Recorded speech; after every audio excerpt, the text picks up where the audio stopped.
Sanjay Jha from the Congress's perspective that 54% of overall respondents and 72% of NDA voters seem to think that the Congress's support of Palestine at this time and the manner in which that resolution was framed is an effort to appease Muslim voters.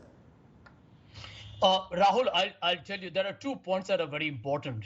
Number one, I would like Yashwant to do another survey post the hospital bombing that happened yesterday. And you might probably see extraordinarily different results. Please remember that in the aftermath of the Hamas terror attack that happened on October 7th, I think the entire world, like the entire world backed America after 9/11, was unanimous on the subject. In fact, I'm finding the difference of opinion despite the terror as a very intriguing manifestation of the fact that, one, that people don't really understand the complicated history of the Israel-Palestine issue, which even a lot of seasoned people don't. And the other part is there is a degree of polarization which is evident in the survey. The second point, which is very important here, and I think we should note that end of day, there has been a massive disinformation campaign which has been run, and it is being talked about in international media. Rahul, I'm sure you are aware of it, that in India has become the source of a major disinformation campaign, that there is at the moment a massive trigger where everybody knows that Mr. Modi has been very pro-Israel. The Pegasus spyware has been bought from them. There's been a lot of defense deals, etc., etc. But end of day, the cornerstone of Indian foreign policy was something that Mr. Modi's government had to go back to under pressure. I have read reports that there were many Arab governments that asked Mr. Modi's government as to why is your statement, as Veena rightly pointed out, not articulated in a nuanced fashion. Don't forget, Rahul, there is a huge Indian diaspora living in the Arab. You want to respond to that, Shehzad Poonawalla, the charge that because the initial statement was only pro-Israel, didn't mention Palestine, therefore the government came under pressure. Sanjay Jha claims from Arab countries where there's a huge Indian population to come out more forcefully in support of the Palestinian cause? Prior to the events of 7th of October, facts suggest and facts will testify that out of the 15 nations that have granted the highest civilian honor to Prime Minister Narendra Modi, 7 happen to be Muslim-dominated nations, including Palestine. The most emotionally affected nation, Palestine, the most religiously important nation, Saudi Arabia, the most prosperous nations, UAE and Bahrain, the most important nations in the context of South Asia, Maldives and Afghanistan. And Afghanistan is the most orthodox nation. This happened prior to 7th October. Sanjay Jha's one-sided narrative doesn't change those facts. Fact is also that those who are talking about Palestinian cause, Rahul, please ask them any tweet they have done for Palestinian cause prior to 7th October.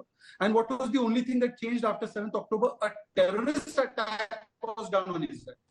And should we be having ifs and buts, balancing act, monkey balancing on a terrorist strike?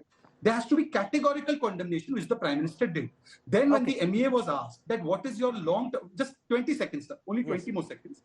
When the MEA was asked that does this alter the position that India has historically had, MEA categorically has said that our position on the two-state issue, on the issue of peaceful coexistence remains the same, and we continue to advocate that.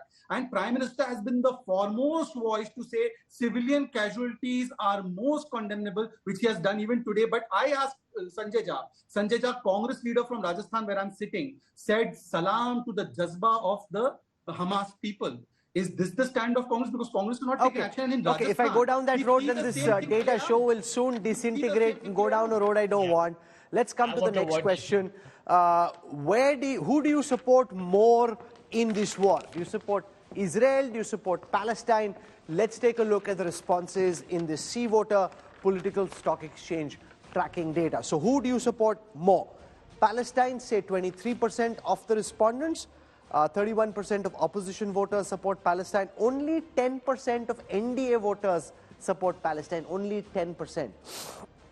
Do you support Israel more? 48% of overall respondents say they support Israel. Out of those, 68% are NDA voters. 68% of NDA voters say they support Israel. 34% of opposition voters, 1 in 3 opposition voters say they support Israel. Equally support both, say 15% of the overall respondents, and don't support either is at 7%. So interestingly there, The support for Israel, 48% overall, and 68% of NDA voters say they support Israel. If India helps Palestine, will you support that or will you oppose it? 34% of overall respondents say they will support if India supports Palestine. 37% of overall respondents say they will oppose if India helps Palestine at this moment. If India helps Israel, will you support or will you oppose? When this question was asked to voters, 54% of overall respondents said they would support if India were to help Israel. 76% of NDA voters say they will support if India supports Israel. 12% of NDA voters say they will oppose if India were to support Israel. 27% of overall voters say that they will oppose if India is supporting Israel. This again, quite clearly, Yashwant Deshmukh divided along political lines. It's very interesting because usually on matters of foreign affairs, we see, like for example, the last time we were doing this tracker on the issue of Khalistan, the condemnation was the same regardless of political affiliation. This time, though, on the issue of Israel-Hamas, opinions very starkly divided along political lines. That's usually not how Indians see foreign affairs. This, therefore, is an outlier. Absolutely, this has two undercurrents into it, and one is definitely on the issue of the terror. I think what Sanjay is missing the point is that in the very first statement, I think Congress missed unconditional criticism of the Terror Act. I think that's what Congress missed. If they would have added that line in that one very first statement, probably this would not, people might not have reacted to that in the same line. Second, definitely, Rahul, I will not shy away from saying that there is an element of a communal polarization out there in this particular thing. There is an element to, because we are already looking at a highly polarized political lines within India. No doubts about that. I will not say that is not happening. But by and large, Rahul, I think huge majority of the Indians are against terrorism of any sort. And where the Congress has probably missed in their very first statement is an unequivocal criticism of the Terror Act.